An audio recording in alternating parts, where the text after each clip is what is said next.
से आज मैं आपके सामने कविता नंबर 5 उठ मेरी बेटी सुबह हो गई, जो सर्वेश्वर दयाल सक्सेना के द्वारा रचित है, उसको समझाऊंगा।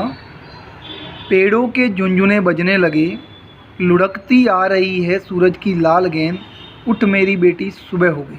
अर्थात पेड़ों के झुनझुने बजने लगे हैं और सूरज जो सुबह के समय में आप देखोगे तो लाल रंग का दिखाई देता है, वो अब नज़र आ रहा है।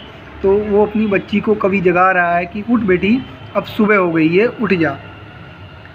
तूने जो छोड़े थे गैस के गुब्बारे यानी तारे, अब दिखाई नहीं देते। यानी आप जानते हो कि सुबह के समय में आप देखोगे कि तारे होते हैं वो हमें दिखाई नहीं देते। कवि ने उसकी तुलना गैस के गुब्बारों के साथ की है। तूने जो नचाई थी फिरकी यानी कि चांद, देख अब गिरा, उठ मेरी बेटी सुबह हो गई। कवि ने यहाँ पर चांद की तुलना फिरकी के साथ की गई है। कवि कहता है कि आप जानते हो कि सुबह के समय में आपको चंद्रमा भी दिखाई नहीं देता, ऐसा लगता है वो अब ढल चुका है, उठ मेरी बेटी सुबह हो गई। तूने थपकियाँ देकर जिन गुड्डे गुड्डियों को सुला दिया था यानी कि टीले, मुँह रंगे आँख मलते बैठे हैं। आप जानते हो कि रेगिस्तान में आप रेत के टीलों को देखोगे तो उनकी तुलना उन्होंने गुड्डे गुड्डियों के साथ की है।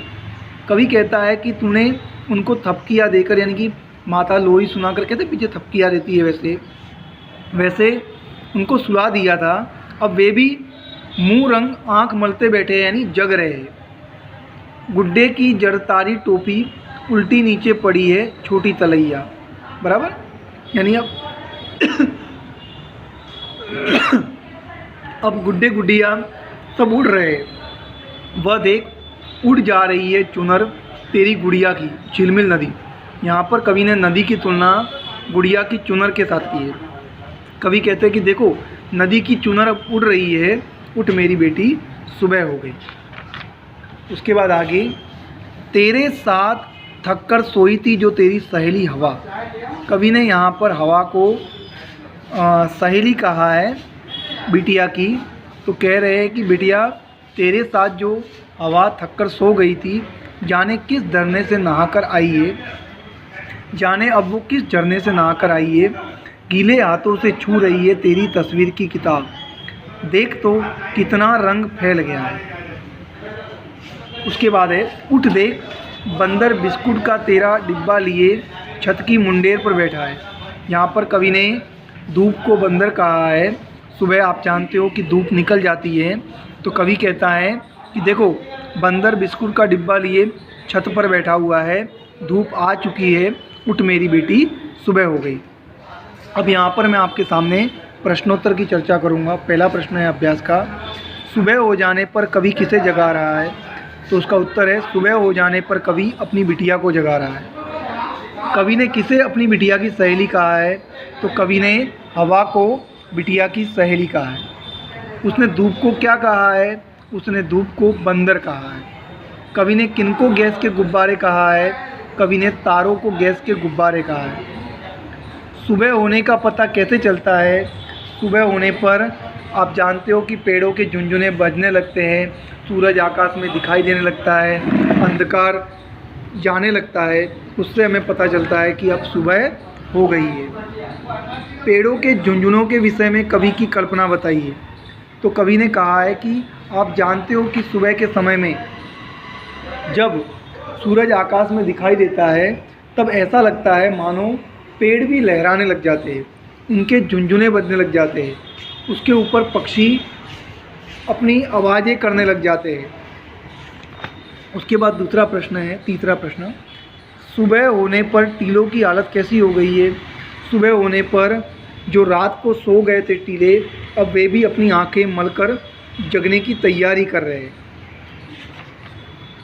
कवि ने तस्वीर की किताब में रंग फैलने का क्या कारण बताया है? कवि कहता है कि तेरे साथ जो तेरी सहेली हवा थक कर सो गई थी, अब वो भी झरने से नहाकर आ गई है और उसके हाथ जो गीले हो गए हैं, उससे तेरे तस्वीर की किताबों को छू लिया है और उसके कारण रंग फैल गया है। अब यहाँ पर सही जोड़े, जिसमें तुम्हें सूरज को क्या कहेंगे? लाल गेंद। तीसरा, चांद यानी फिरकी, टीले यानी गुड्डे गुड्डिया, नदी यानी गुड़िया की चुनर, धूप यानी कि बंदर। यहाँ पर निम्नलिखित पंक्तियों का भाव स्पष्ट कीजिए। पेड़ों के झुनझुने से लेकर उठ मेरी बेटी सुबह हो गई तक जो मैंने समझाया है। उसके बाद तेरे साथ थककर से समझाकर देख तो कितना रंग फैल गया है, उसे भी आपको पूरा करना है। बराबर। उसके बाद यहाँ पर समानार्थी शब्द है। पर्यायवाची का मतलब होता है समानार्थी। पहले तो नीचे दिए गए शब्दों के पर्यायवाची शब्द काव्य में से ढूंढकर लिखिए।